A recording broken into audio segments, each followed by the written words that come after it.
Ma'asyiral muslimin yang dimuliakan Allah Subhanahu wa taala. Kita tahu bahwa masing-masing para nabi itu diberikan mukjizat oleh Allah Subhanahu wa taala.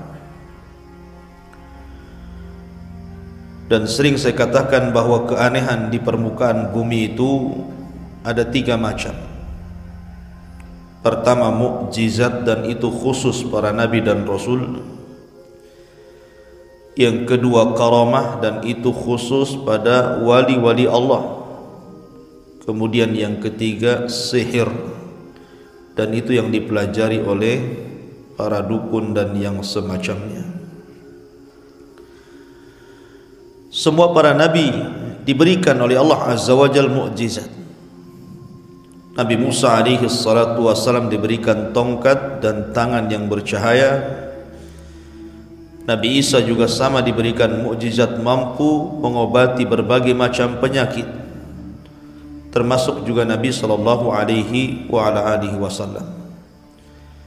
Bahkan mukjizat terbanyak dari seluruh para nabi dan rasul adalah mukjizat Nabi kita sallallahu alaihi wasallam, mencapai 1000 lebih. Begitu keterangan para ulama.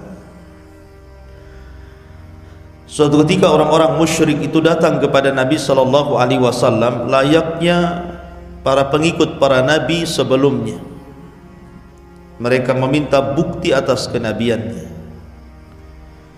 Sama seperti di zaman Nabi Saleh. Wahai Saleh, kalau engkau memang seorang nabi, buktikan dengan mukjizat, keluarkan unta dari batu ini. Maka Saleh pun berdoa kepada Allah, kemudian keluar unta dari batu. Lah Nabi SAW juga diminta dengan hal yang sama. Kalau engkau seorang nabi dan rasul, buktikan dengan mukjizat dan keanehan. Maka Nabi SAW mengatakan, lalu apa yang kalian kehendaki dariku? Kemudian orang-orang musyrik Arab mengatakan, belahkan bulan menjadi 2 untuk kami. Bayangkan, membelah bulan ini bukan kayak belah roti. Membelah bulan ini sesuatu yang mustahil, kecuali karena kuasa Allah Azza wa Jalla. Tapi Allah Subhanahu wa taala kemudian mengijabah kehendak Nabi sallallahu alaihi wasallam. Ketika Nabi SAW mengisyaratkan kedua tangannya ke langit, telunjuknya ke langit, tiba-tiba bulan itu pecah menjadi 2. Ada yang mengatakan separuhnya jatuh persis di atas Jabal Abi Qubais yang sekarang jadi kerajaan. Jabal Abi Qubais ma'ruf di Mekah. Dan separuhnya tetap tergantung pada porosnya dan disaksikan oleh seluruh manusia, bukan hanya orang Arab, karena bulan itu bisa dilihat dimanapun. Akhirnya Allah Subhanahu wa taala firmankan, iqtarabatis sa'atu wan syaqqal qamar wa in yarau ayatan yu'ridu wa yaqulu sihrun mustamir. Saat hari kiamat semakin dekat, maka bulan pun akan terbelah, kata Allah. Dan jika mereka orang-orang musyrikin melihat suatu tanda mukjizat, mereka berpaling dan berkata, ini adalah sihir yang datang dari Muhammad terus menerus.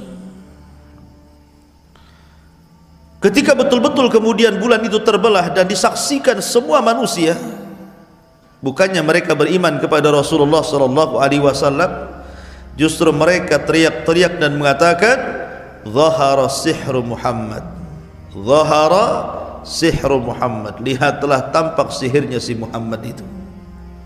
Bayangkan ya, dikasih mukjizat dibilang sihir. Ma'asyiral muslimin yang dimuliakan Allah Azza wa Jalla, ini satu kisah bagaimana kehebatan mukjizat Nabi sallallahu alaihi wasallam. Tapi tidak ada mukjizat melebihi Al-Qur'an. Karena Al-Quran itu solusi bagi kehidupan manusia.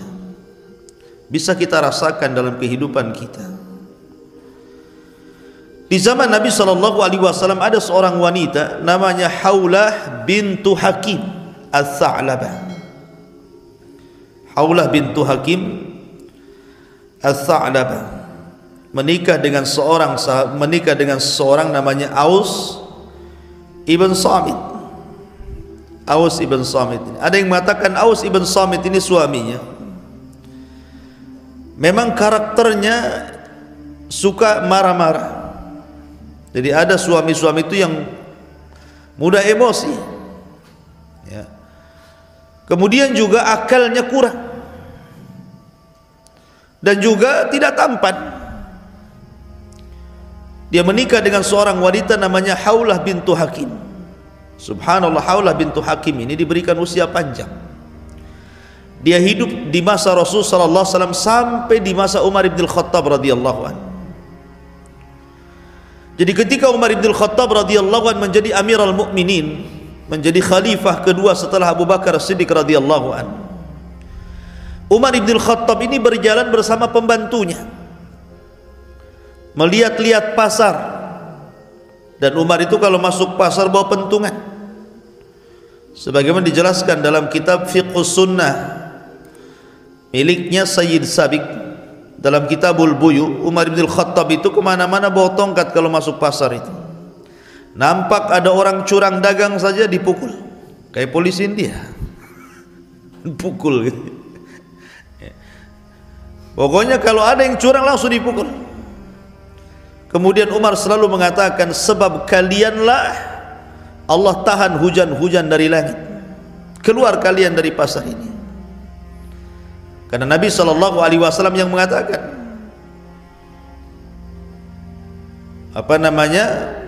kalau seandainya mereka itu sudah mengurangi takaran dan timbangan, illa ukhidu bis-sinin, kecuali mereka akan ditimpakan pacaklik yang berkepanjangan.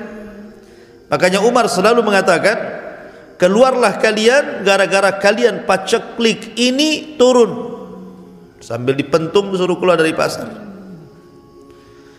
Nah, ketika Umar suatu ketika jalan-jalan bersama pembantunya, rupanya dia dikejutkan dengan seorang nenek tua. Sudah tua nenek ini.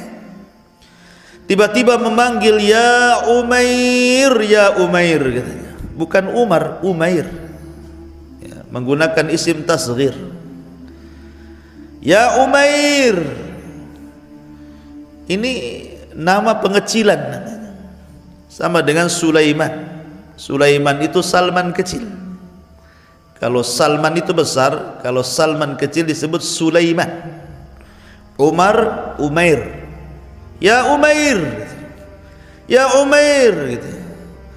Dulu engkau masih kecil, suka berada di pasar Ukat. Kemudian kau jadi remaja, sekarang jadi Amirul Mukminin, sombong ya. Bahasa kita ya seperti itu. Pakai bahasa saya, bukan bahasa perempuan ini. Oh, sekarang sudah sombong ya katanya. Maka Umar bin Khattab radhiyallahu anhu menatap wanita itu. Dilihatnya wanita itu. Tiba-tiba wanita ini mengatakan, "Fattaqillah ya Umar." Bertakwalah kau kepada Allah Subhanahu wa taala. Tiba-tiba Umar menangis. Terus wanita ini menasihati Umar bin Khattab sampai khadimnya ini, bodyguardnya, mengatakan, "Uskuti ya fulana, diamlah wahai fulana. Kau sudah membuat Umar bin Khattab menangis." Maka Umar mengatakan, "Diam kamu, biarkan wanita ini bicara. Kamu tahu enggak siapa dia?" Kata pembantunya, "Saya tidak tahu siapa dia." Kata Umar bin Khattab, "Dialah Haulah bin Hakim." Dialah Haulah bin Hakim. Haulah bin Hakim itulah yang suka mencarikan jodoh Nabi. Dia yang datang kepada Abu Bakar Siddiq radhiyallahu anhu meminta Aisyah untuk menikah dengan Nabi. Haulah bintu Hakim ini. Bahasa kitanya apa? Kalau tukang cari jodoh itu. Jadi akhirnya kemudian kisah yang menarik adalah Haulah bintu Hakim ketika menikah dengan Aus ibn Samit. Lah Aus ibn Samit ini temperamen orangnya, mudah emosi karena memang akalnya agak kurang dan tidak tampan orangnya. Tetapi subhanallah, memang perjodohan di zaman itu seperti itu. Orang Arab kan biasa main jodoh-jodohkan kan. Awalnya tidak cinta, lama-lama cinta kan gitu ya. Karena cinta itu kuasa Allah, bukan kuasa kita. Awalnya benci jadi cinta ya. Akhirnya lama-lama Haulah itu juga suka dengan suaminya. Dari pernikahan itulah akhirnya banyak keluar keturunannya, anak laki-laki dan perempuannya. Sudah tua, ada kasus. Tiba-tiba kemudian Aus ibn Samit ini marah kepada Haulah bin Hakim dan mengatakan, anti ka dhahri ummi, kamu itu seperti punggung ibuku. Maka Haulah bintu Hakim menangis karena kalimat itu menurut orang jahiliyah kala itu adalah cerai, sama dengan mengatakan saya talak kamu. Datanglah Haulah bintu Hakim kepada Nabi SAW mengadukan perkaranya. Ya Rasulullah, suamiku sudah menceraikan diriku, tolong satukan kembali kami. Tapi Rasul mengatakan, fa kaifa wa qad qil, bagaimana itu sudah dikatakan, bagaimana caranya? Tidak bisa, kau tidak boleh lagi bergaul dengan suamimu. La Haulah bintu Hakim ini terus meminta kepada Rasulullah untuk mencarikan solusi, tapi jawaban Rasul sama. Sampai klimaksnya Haulah bintu Hakim ini sudah menjerit hatinya karena tidak mau dipisahkan dengan suaminya, karena melihat anak-anaknya. Akhirnya suatu ketika Aisyah berada di samping Rasulullah, kemudian juga Haulah bintu Hakim ada di situ dan Rasul juga ada di situ. Tiba-tiba Aisyah radhiyallahu anha tidak mampu mendengar percakapan Haulah dengan Rasulullah, seolah-olah ditulikan, padahal dekat jaraknya. Seolah-olah ngomong apa keduanya itu, nggak dengar saya. Rupanya ketidakdengaran Aisyah radhiyallahu anha di situ. Haulah sedang mengadu kepada Allah Subhanahu wa taala, maka turunlah surah Mujadilah, qad sami Allahu qaulal lati tujadiluka fi zawjiha wa tashtaki ila Allah. Turun surah Mujadilah secara sempurna bercerita tentang Haulah bintu Hakim. Solusi kepada Haulah bintu Hakim bahwa kalimat antika dhahri ummi bukan kalimat cerai menurut Islam, tapi kalimat zihar, yang kalau suami ingin balik kepada si wanita harus bayar kafarah, dan kafarah zihar itu sama dengan kafarah jima di Ramadan. Pertama, memerdekakan budak, gak sanggup puasa 2 bulan berturut-turut, gak sanggup memberi makan 60 fakir miskin, baru boleh kembali dan tidak dianggap cerai. Itu solusi ya. Ma'asyiral muslimin yang dimuliakan Allah Azza wa Jalla. Jadi Al-Quran itu mukjizat, karena Al-Quran itu bukan keputusan, bukan keinginan Rasulullah, tidak. Kalau memang Nabi SAW Al-Quran datang dari Rasul, tentu Rasul sudah berfirman seperti itu kan. Tapi Rasul menunggu sampai kemudian turun wahyu. Sama dengan kasus orang-orang jahiliyah ketika tidak sanggup menghentikan dakwah Nabi SAW dengan berbagai macam cara, dengan keras, dengan lembut, dengan sangat lembut, dengan lembut sekali gitu ya, tidak bisa juga ya, dengan dalil panjang, dalil pendek nggak bisa juga ya, menghentikan dakwah Nabi SAW. Antum tahu dalil panjang, dalil pendek kan? Kalau mereka datang dengan dalil panjang, kita kasih yang panjang lagi gitu. Maksudnya dengan pedang. Jadi akhirnya kemudian orang-orang musyrik ini mendengar, di Madinah itu kan banyak orang-orang Yahudi, dan orang-orang Yahudi itu paling paham dengan masalah kenabian. Maka datanglah para pembesar Quraisy, orang-orang musyrik itu ke Madinah yang kala itu disebut Yathrib, menemui tokoh-tokoh Yahudi, menceritakan bahwa di tempat kami di Mekah ada orang ngaku nabi. Maka orang-orang Yahudi mengatakan, oh ada orang ngaku nabi ya di tempatmu ya? Iya wahai Yahudi. Gini saja, kau tanya itu yang ngaku nabi itu 3 soalan. Kalau dia sanggup menjawab, memang dia nabi. Kalau dia tidak sanggup menjawab, dustakan kenabiannya, karena jawaban ini hanya bisa dijawab oleh para nabi. Nanti saya kasih kunci jawabannya. Nah, kan enak tuh kalau ujian ada kunci jawaban tuh. Pasti 100 nilainya, kecuali otaknya error gitu ya. Jadi akhirnya diajari orang Yahudi, tanya kepada orang yang ngaku nabi di Mekah itu, satu, anak muda yang keliling dunia sampai ujung timur barat, kemudian sampai ujung utara dan selatan, bagaimana kabarnya? Yang kedua, anak-anak muda yang terjerembab dalam goa, kemudian ditidurkan ratusan tahun, bagaimana kondisinya? Kemudian yang ketiga, tanya tentang ruh. Ya, ada yang mengatakan pertanyaan yang lain, tanya tentang pertama, kenapa anak itu mirip dengan bapaknya. Dalam riwayat yang lain, tanya sama dia, kenapa anak itu mirip, kalau enggak sama bapaknya sama ibunya. Kalau sama tetangganya curiga tuh. Ya. Kemudian yang kedua, apa makanan yang dimakan penduduk surga? Pertama kali penduduk surga itu makan apa? Kemudian yang ketiga, tanya tentang ruh. Ya. Terus apa jawabannya? Kata orang Yahudi ini jawabannya 1, 2, 3, 4. Nah, cocokkan jawabannya dengan dia. Kalau cocok memang dia seorang nabi. Kalau tidak cocok, dustakan kenabiannya. Oh, orang musyrik senang tuh, punya soalan untuk menguji Nabi sallallahu alaihi wasallam. Pulang mereka dari Yathrib menuju Mekah. Maka menghadaplah para pembesar itu kepada Nabi sallallahu alaihi wasallam dan mengatakan, "Ya Muhammad, kami memiliki 3 soalan untukmu. Kalau kau jawab dengan benar, kami siap beriman mengikuti agamamu. Tapi kalau kau salah menjawab, berarti kau ini hanya orang yang ngaku-ngaku nabi saja. Kamu ini palsu, nabi palsu." Akhirnya kata Nabi, saking senangnya Nabi, dia lupa mengucapkan insya Allah. Jawabannya besok. Harusnya kan ghadan insya Allah, kan begitu ya? Besok nanti jawabannya insya Allah. Tapi sangat senangnya Rasul melihat orang-orang musyrik yang siap beriman dengan hanya sekedar menjawab pertanyaan mereka. Rasul mengatakan besok jawabannya, dan lupa mengucapkan insya Allah.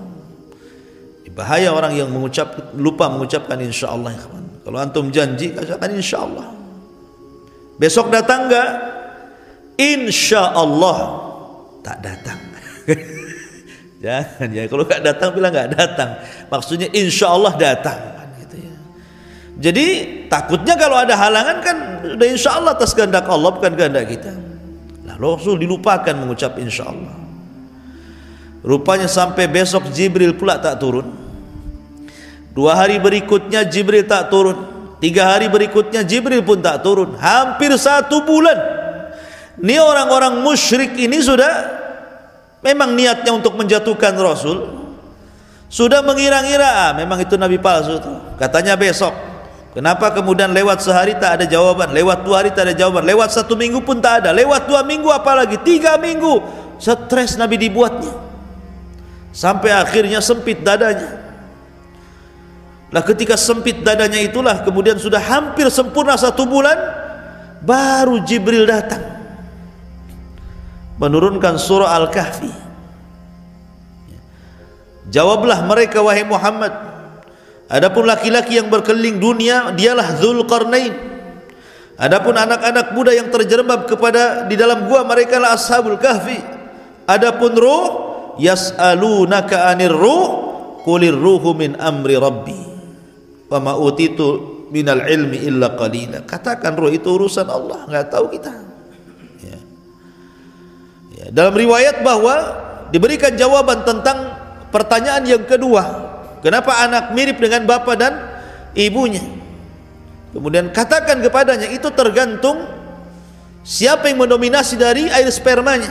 Kalau memang bapaknya ya mirip bapaknya, kalau memang ibunya ya mirip ibunya. Kalau 50-50 ya mungkin sebelah bapak sebelah ibu, atas hitam bawah putih gitu ya. Jadi hitam putih jadi. Ma'asyiral muslimin yang dimuliakan Allah, adapun makanan awal penduduk surga adalah kabidil hut. Untuk kabidil hut, ya, kabidil hut itu hatinya ikan paus. Itulah makanan pertama penduduk surga. Dan minuman yang pertama minum jahe. Jangan samakan jahe sini dengan jahe surga. Abdullah bin Abbas mengatakan persamaan kita di dunia dengan surga itu hanya nama, bukan hakikat. Ya. Adapun ruh, sekali lagi yas'alunaka 'anir ruh, qulir ruhu min amri rabbi. Maka kemudian Nabi SAW menjawab, dan persis seperti kunci jawaban yang dipegang orang-orang musyrik, tapi tidak mau juga mereka beriman kepada Allah Azza wa Jalla. A'anzartahum am lam tunzirhum la yu'minun. Khatamallahu ala qulubihim wa ala sam'ihim wa ala absarihim ghishawah. Ya, jadi memang sudah terkunci hatinya. Mereka tidak beriman kepada Allah Azza wa Jalla. Ma'asyiral muslimin, itulah di antara kisah-kisah mukjizat Nabi sallallahu alaihi wa ala alihi wasallam. Subhanaka wa bihamdika asyhadu an la ilaha illa anta astaghfiruka wa atubu ilaik. Allahu ta'ala alam. Assalamualaikum warahmatullahi wabarakatuh.